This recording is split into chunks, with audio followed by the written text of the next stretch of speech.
everyone. Welcome to the Do the Thing podcast. This is your host, Stacey Lauren. Well, you guys, this is exciting because I love my community and I also love doing cool new things. I originally met Jacqui through another group that we're both a part of. We've gotten to know each other and it's been amazing just to kind of watch her evolution as she's been in action and really doing the thing. And I'm so excited to get to know her even more through this interview and also introduce her to you guys and really kind of tapping into her story and what's really helping her take action and do the things that she wants. And then maybe also what she has planned for the future as she evolves and grows through being in all these amazing communities of people that are doing great things. And so I'm excited to welcome Jacqui to the show. Hey, Jacqui. Hi, Stacey. Thank you for having me. I'm excited. This is my first ever podcast interview. And I think there's no one better than doing it with you because you sparked me off on this journey. I've been wanting to do things, but I've been pottering around it. And then you came with Do the Thing, and here I am now. So thank you for having me. So good. I love that. And I love being able to kind of unlock something, right? And then to be able to almost like we get to memorialize it now with you being on my podcast, right? And then it's something that we could kind of look back on too as time goes on. And so it's exciting to have this moment. So thank you for entrusting me with your first interview. I feel honored. You're welcome. I should be thanking you. Well, let's start off. I'd love to hear your story. Please share all about you. So for 34 years, 30 years plus, nearly 34 years, I've been running a fashion business. And I come from a long line of creatives, and my thing was to make couture custom clothes for women for special occasions. And this is what I found out. When I started, people just connect to me. You know how people talk to their hairdressers and they get really intimate and have these amazing conversations and with taxi drivers and stuff like that? That's what happened to me. Over 34 years, I had these amazing intimate conversations. People shared these women, fabulous women who I was serving, they shared their hopes, their dreams, their aspirations, their dirty secrets, and so much with me. And what I didn't realize was that those conversations and having those meaningful conversations, something was being birthed in me. I remember my dear mom, who's gone to glory, she said to me, I think you should become a therapist. And I'm like, no. And she said, all these people come and they're coming to have their clothes made, and then they end up having these conversations. And people were crying. Somebody would cry. It really got, they got really deep into things. And I just developed this habit of listening and giving them total positive regard. And when I had any advice, I would give. And if I don't, that's when I realized I give them hope. Some of my friends and the people in my life call me the hope dealer or the hope stirrer. And so 34 years now, trained to become a woman's life coach. But my thing really is to stoke people's dreams and deal hope. Show them that hope is a muscle that you can build, because I kind of feel like without that, life can be really abysmal. If you sleep and you wake up and there's nothing, there's no flicker, there's no tiny little flame of a better tomorrow, life can be really abysmal. But when there's the slightest little flame, then things begin. That little glimmer can turn to a bigger flame, and then it can turn into a roaring flame, and then your life can change. And I have lived that life. And so it's one of the most important things to me in my life now. I know that without that, we can be really in a bad place, and that can lead down a slippery slope.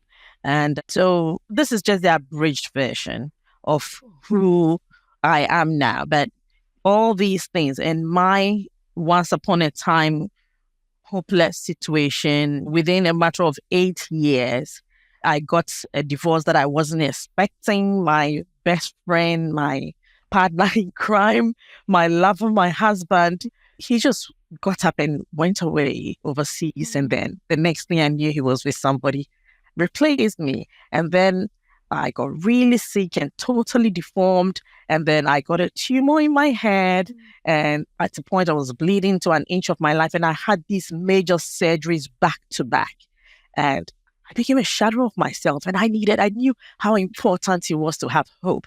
And even at that time, I had very good friends. And instead of connecting to them, I withdrew. I don't know why, but I kind of feel like when you don't have hope and when you're sad, instead of reaching out to the people who can help you, you take all this shame upon yourself. And from the shame of my divorce and seemingly failing, but I look back and I see how that flicker of hope in my face brought me here.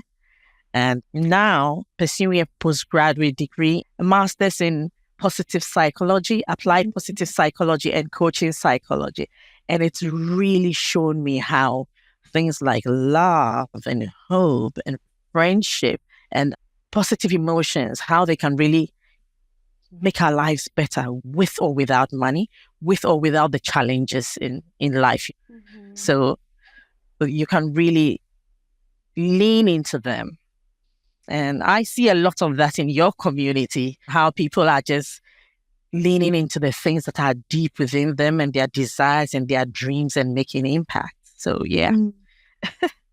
Yeah, I'm just so moved by your words on so many levels. I mean, starting with hope as a muscle that you could build. It's funny, I actually talk about flexing the muscle of different things, and I haven't used it in that terminology. And I just love that because it's true, right? Especially going through some of these things you mentioned you've gone through. What else do you have at those points but hope? And it sounds like that's been something you've been developing over time, and you're able to tap into that muscle when you need it. Yes. And yes, I kind of feel like, so my 3 big pillars in what I'm doing next is hope, and then the importance of our dreams, that our dreams are really valid, because we don't want to come through here and go and let our dreams die with us. And you have shown me, you came from one end with a whole different career. Now you are the queen of do the thing formula. And I'm saying every week you spawn something new. So I'm actually really learning from you. Every week there's do the thing collaboration. And so I see that this wasn't from what you say, it wasn't even a dream. But then something started and then something started. So how much more? I say this, when we look around ourselves, I'm sitting here in my living room, the chair, the computer, the mirror, the sofa, everything here was once upon a time a dream. And what if those people never lived their dream? What if they never sketched? What if they never drew anything? What about the cars, the clothes we're wearing, the jewelry, the glasses, the lenses? Everything was once upon a time a dream. So I kind of feel like if we don't tap into our dreams, lean into them, it doesn't matter what it is, whether it's marriage, it's starting a charity or doing the thing or just helping a neighbor or mentoring, whatever it is, you don't want to die with it, because you do the world a disservice and you do yourself a disservice dying with it. Whatever I think we should explore it. Even if the dream is getting divorced because you're in a really bad situation, my thing is lean into it. What is it that's in your belly that fires you up, that you can talk about and be excited? And that's it. Wow. That's the hope, dream, and the self. One of the things I'd like to say here is that beneath every single human being, beneath the accolades, beneath the exterior, the clothes we wear and everything, is our self-concept, how we see ourselves. And that's where the most difficult person to sell ourselves to. Yeah, we have own self-concept, that is our subjective self-concept, who we are today. Then we have our ideal, and then we have our ought selves. And this is what I say. It doesn't matter who you are, whether you're a CEO or whether you're a housewife, a homemaker, a mother, there is something beneath all that outer exterior. And if we can just sit down and listen to what that self is saying and align it with our dreams and put the fuel of hope on it, we'll amaze ourselves at what we do. Wow. I have to take a moment because there's just a lot coming up for me right now talking to you. I talk about this in my program, the Audience Accelerator, where we take these life assets. And I have a really great episode on the podcast from the very beginning. I can't remember the number, but it's good if you guys want to check it out. But basically, I will. Good. Yeah. It's talking about how we take these skills that we've built through our life and we're using it now. And so something that had come out recently, even just Audience Accelerator, it was like, oh, I had a recruiting background, I had a sales background. So obviously that would be something I would be good at, right? I'm translating that into growing an audience. And so what really is kind of landing so big right now, Jacqui, is what you were saying with being a clothier, and the connection is the piece that's your deepest kind of core. And it's so weird. I had a similar experience where I was a clothier for men's suits, actually. And and what was so cool about that experience was it was not like at a clothing store, it was more door to door, where I'd go to their offices and things like that. But what was really cool about that experience was I learned almost like it humanized even money, because at that time I had never even been exposed to wealth or money or anything. And then I met all these really wealthy people because the clothing was really expensive and they were nice. And we got to have conversations and connect. And if I look back, it's so weird. I've been thinking that sales was my through line, and I think it still has a piece of it. But you're right. When you said connection, it's connection, right? And that's kind of what my purpose is on this earth as you've seen it through the community. And it's so cool hearing you talk. You have the same thing where it's about connection and it's about listening and it's about being able to be in this space with another. And I feel like this is just a testament to once you kind of discover what your core kind of desire is, then we are able to get aligned with each other through this world of being able to put yourself out there, right? And getting your message in the world. Yeah. Yes. And you talking about connection and saying that's what your purpose is, that brings me to something, because I hear a lot of people, when they talk about purpose, they talk about it as though it's a doing thing. Mm-hmm. But just what you said just reminded me to talk about this. A purpose is a being thing. Mm. And when you find that thing, that's being thing, it becomes a golden thread that cuts across everything that you do. It's the golden thread that stitches into every aspect of your life. Because, for instance, if you think that your purpose is a doing thing, then it limits you to something. What happens after that? But when, assuming you said your purpose is connection, you're going to connect with people wherever you go. Mm-hmm. You will open doors and open things, opportunities for you. And that's exactly what you're doing. For instance, my purpose is to bring hope. Mm-hmm. And to be supportive. And I realized that I was doing that from day one. I've been that hope monger, that hope stirrer, hope dealer. You just have to hang around with me for a moment. And people might think that, oh, I hear people saying, oh, sometimes people talk about people like that as though you're such a Pollyanna. But I said, what is wrong with being a Pollyanna? It's not saying that nothing goes wrong, but looking at the most positive aspects of life and looking at where you are and how you can bring something out of it. And so how you can bring something out of where you are. For instance, with me, I was on ground zero. Within 8 years, all that happened. I relocated, went to Ghana to join my husband, only to see that I couldn't even go into the house. There's somebody else living there. I got a job. Within 2 weeks, I lost that job, and I'd relocated with 3 children. And so you can imagine, then I got sick, and then I got attacked by robbers, and they shot at me. I had 5 bullet holes in my car, and it went on and on and on and on and on. But the one thing that was never killed in me, that was hope. And the one thing, even in my worst situations, I was ready to support somebody when they came to me and they talked about, and it took me away from my own pain. And so when we really dial into and lean into what our purpose is, I see, which is one of the things I'm really interested in as well, you begin to see how it just translates.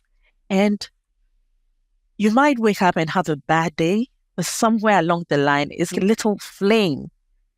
If you lean into it, somehow it just kind of burns bit by bit. And then the people you surround yourself with, your people, like you say, in your community, when you find your people, just any little conversation can be something else.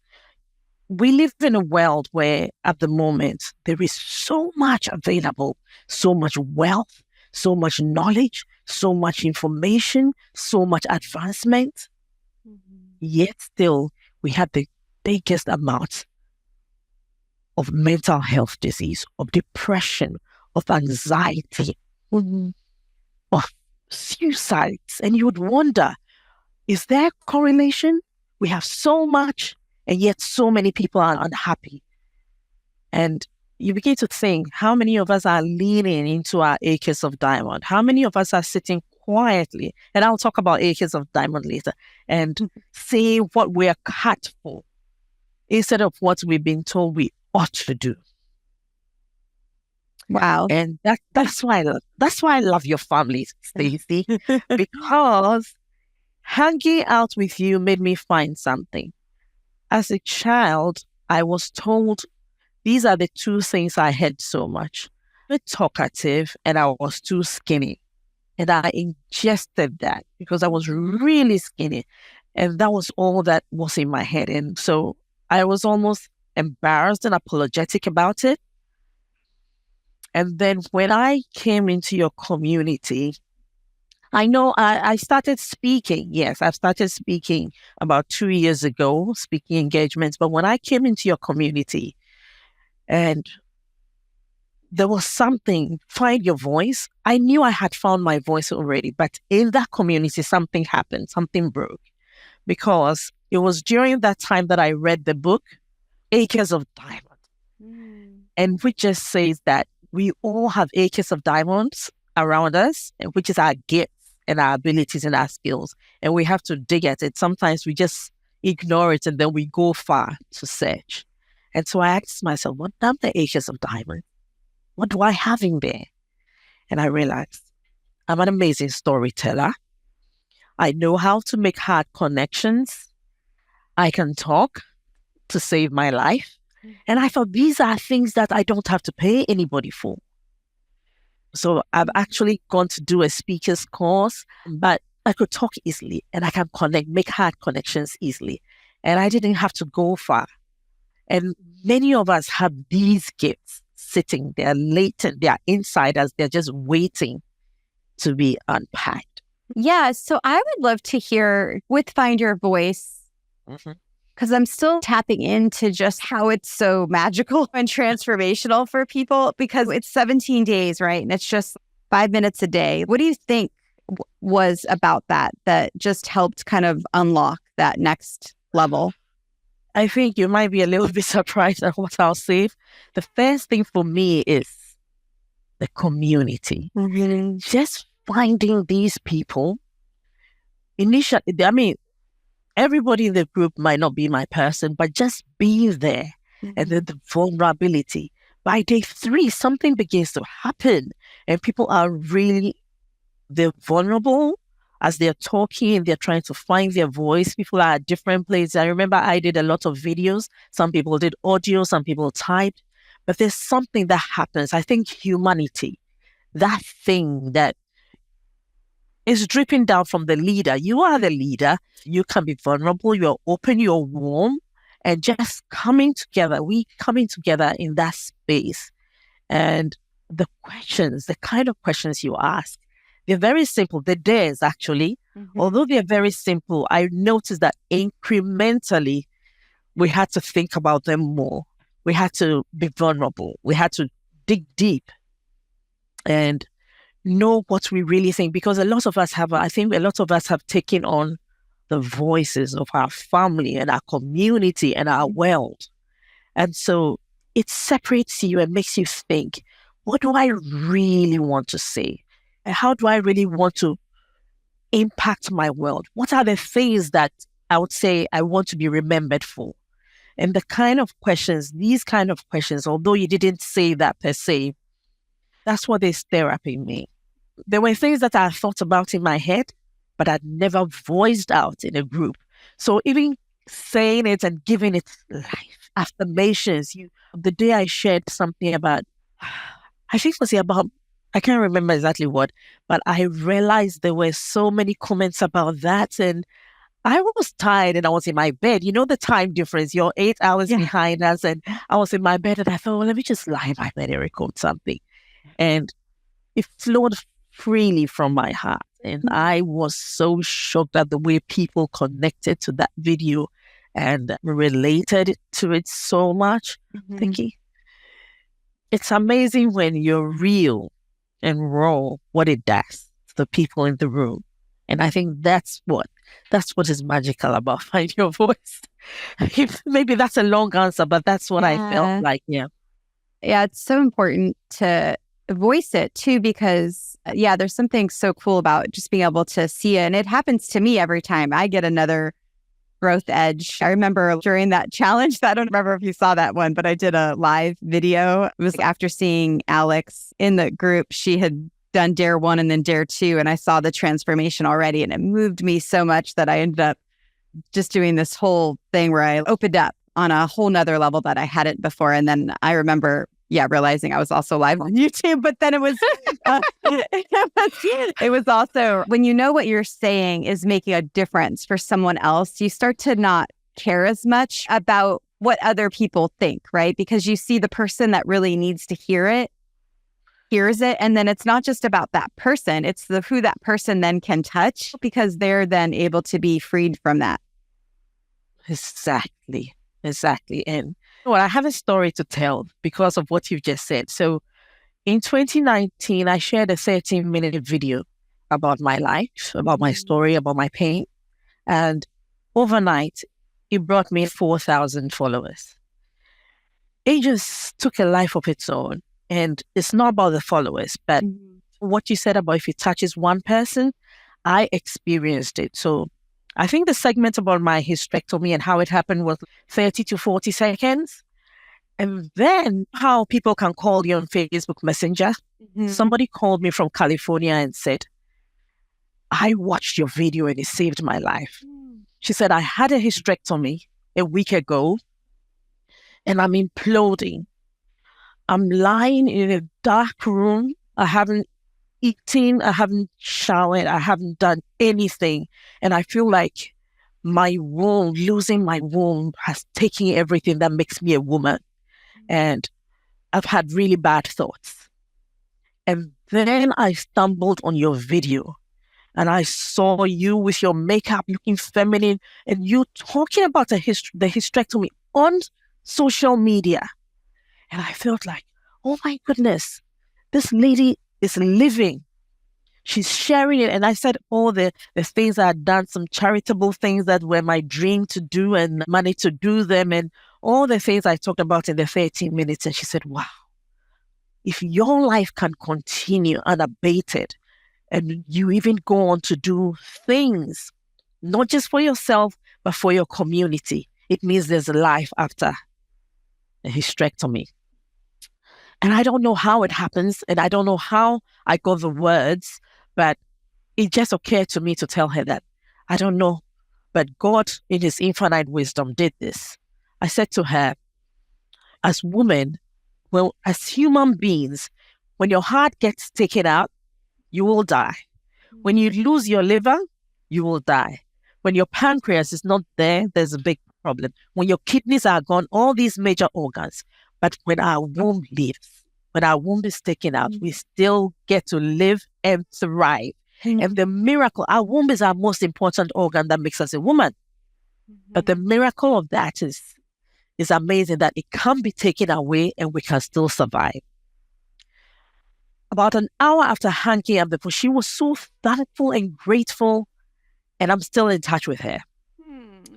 And then about an hour after, somebody calls me from Germany and she says to me, she was weeping. She said, I have no kids. I would like to have children, but I have to take out my womb. And my doctor has told me if I don't do it in the next 3 months, I can bleed to death. And after watching your video, I booked it. I booked this hysterectomy because I knew that there's life beyond having a hysterectomy. You showed me.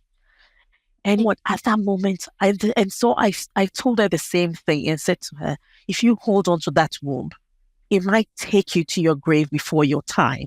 And there's so much, I believe there's so much you're yet to do. You're just turning 50 and you would go away with dreams and hopes and maybe even potential children you could adopt.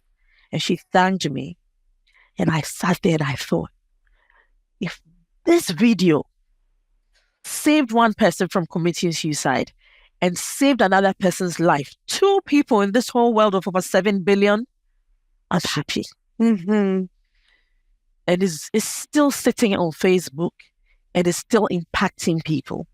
And so it's this story, what you said led me to that when I think of the one person who's going to be impacted with my story, with my post, with my pain, because what I've come to see is that when you go through something challenging in life and you come out on the other side and you share that story, you let people who are going through something similar or some kind of pain, you lend them courage. I like to lend people courage. You lend them courage and you let them know what is possible, that it is possible. A change can come. The sun will shine again and there's hope. There is hope beyond what you're going through. Life we're so resilient. It was when I was doing when I started my postgraduate degree, that I realized that resilience is a thing. I know it's a thing, but it's actually, I don't even know how to describe it, but there's something called post-traumatic growth. And everything has a name. I knew that I'd been through challenging things and then I come out stronger on the other side, but I didn't know what it was until I started this course and I realized there was a framework for it. There's post-traumatic growth and then you build resilience and then you become stronger. It's not everybody. That doesn't happen for everybody. For many people, if we allow ourselves to lean into the pain, yes, it's happened. Yes, it's challenging, but what did I learn? Reflect. If we reflect and say, what did I learn? What is one little thing, one shift that I made from all this pain? And how can I share these challenges and these pains with other people? It doesn't have to be on social media, but the moment you're willing, the conversations will come. When we're ready, like you said, do the thing. And before you know, you're sharing and making other people's lives better. I see this life is not just about the beautiful houses and the cars and the clothes, but the impact that we really make with our lives. At the end of the day, I don't think I've ever come across. I remember I was listening to a nurse who does palliative care, and she said she's never seen anybody on their deathbed who says, I wish I bought more Rolls Royces. I wish I built more cars. It's all about connection and relationships and the impact we made with our God-given gifts. Yeah. And I'm just repeating this because this was power. The moment we're ready, the conversations will come. Yeah. So true, right? It's like once you've realized that it's all for a purpose, you're able to now help another person with all of this stuff that you've learned through the process, which that's an amazing thing to do. Well, I'd love to talk about what you're doing now because you mentioned you're being a life coach and then you're in school right now for positive psychology. And what are your dreams? What are your plans? What's new with you now? So next month, so this is the thing. My favorite kind of people to work with are midlife women. I say we're exciting. When the whole world feels like we've come to the end, people say it's all going south from here. No, I feel like we've got experience and we've got wisdom and we're like fine wine. And I really enjoy we get to that point where a lot of our filters drop. Yeah. And we speak our mind and do us. And really interested in that category of women. And that's where I'm going. I'd like to setting up to be a life coach for midlife women. And it's not just, so this is what I say. beauty within. I want to bring beauty within and beauty without. So I have this framework that talks about dealing with your life as though it's your garden. Your life is your garden. So I tell people, go create a masterpiece. So all we do is to uproot the weeds, get rid of them, prepare the beds, and then plant the most amazing, breathtaking masterpiece. That's your life. And when we glow from the inside, it will show on the outside. And part of what I'm doing is bringing my 34 years of fashion experience so that when you hang out with me, you're going to get hope. You're going to see yourself in a better light. And you're going to look good as well. Because we're not going to just do the inside. We deal with your inner garden and then we'll do the outer part. So working on things. Last year, I did a free event that has to do with naming and claiming your dreams. And it was a very little event. So this time for 2024, and we are right back in the middle of the year. And so at the end of June, I'm launching, and the thing I'd want to do most is to give people the opportunity to name their dreams, script their dreams, and then begin to live it.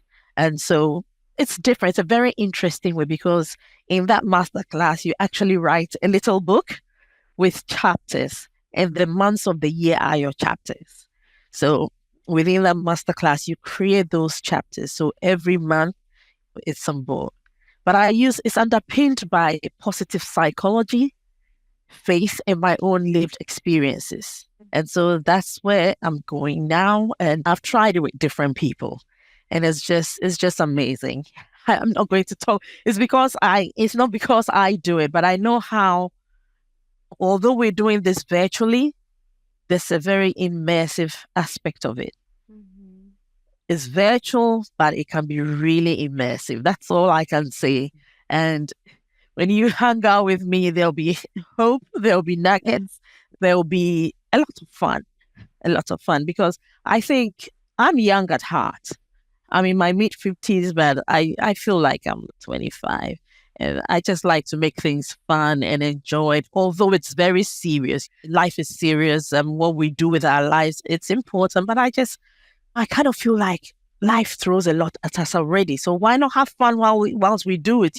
Totally. And be a little bit childish, have some music, because play is important.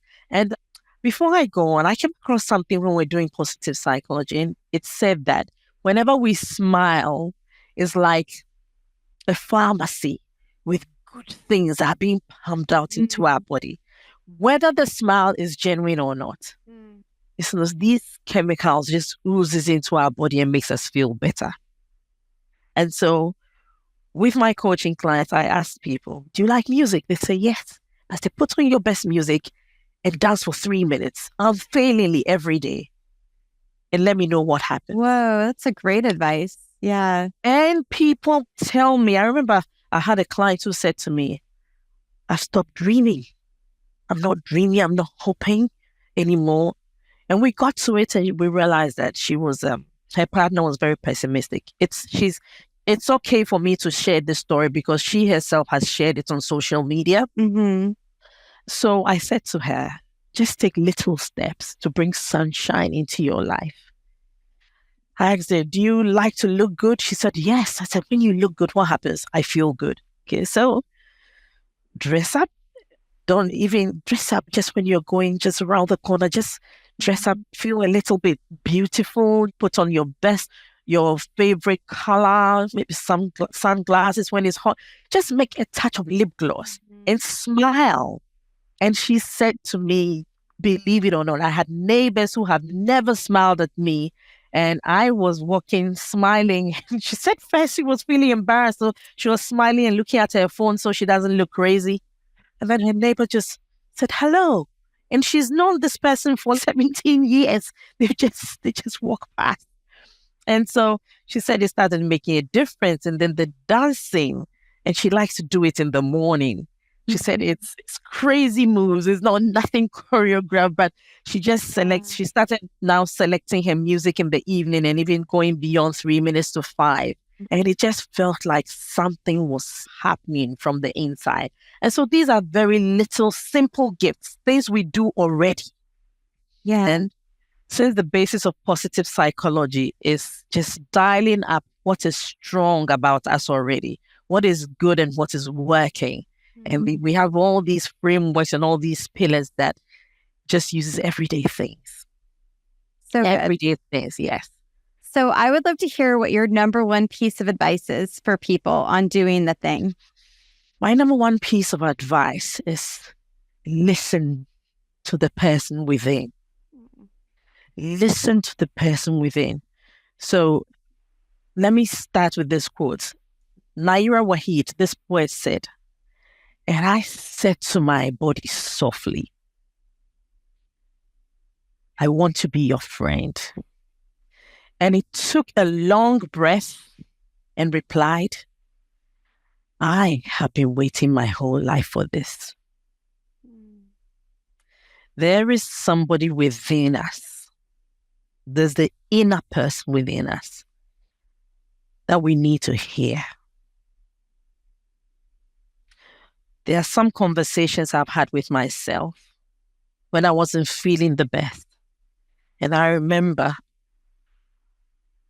what myself said to me. She said, "I want you to laugh. Laugh. When you laugh, I feel butterflies in my stomach. I want you to move. When you move, I feel alive. When you stay stationary for too long, I feel like you're asking me to fold up and die." And so these kind of conversations, drowning out the outside noise and then listening to the person within, to be taught from within, is really important, because so much of our unhappiness has to do with just doing things that we are socially acceptable. Or we've been told we ought and we should and all of that. So just giving ourselves time to say, what do I really feel about this? Not on autopilot. Not doing things on autopilot and just bumbling through life. Feel life. Be in the now, not just the better tomorrow. Even as you're looking forward to your compelling future, just take time and listen to yourself and see what it's saying. Please share with people where they can follow along with you and go to the Dream, Script It, and Live It class. Yes. So I hope you'll invite me again. This is so fun. When I've got all my ducks lined up. Yeah. But my name is Jacqui A. Johnson, and I'm on Facebook as that, and I'm on Instagram as that, Jacqui A. Johnson. There's thousands and thousands of Jacqui Johnsons in this world, so I needed to put in the A. And my Jacqui is Jacqui. Thank you so much for coming on, Jacqui. This was so incredible. Thank so you good. for having me, Stacey. And before we finish, I just want to say, Stacey, what you're doing is a gift to humanity. So don't stop. May the flames of hope and positivity and all that you're doing, may it roar and may it become so big. And when I say big, I don't mean, may it be pervasive in the lives of people. The people you touch, may they also go on to touch people, like rippling effects, because I think this is so beautiful. And thank you for coming with your full self and your personality and your vulnerability into my life. My life is a better place because I met you. Thank you. Thank you. I feel the same way. I feel like once I saw you, we have this funny connection with that whole when you joined Find Your Voice, and then getting to see you through that challenge was just so beautiful. I think I told you in a few of those where I just felt like a warm hug every time you spoke. So. Thank you. Thank you so much. And for the listeners, do the thing. Don't wait for opportunity. Create it. And hey guys, have you checked out my Facebook group yet? Go to dothethingcommunity.com. And I just started a new one, dothethingcollaboration.com.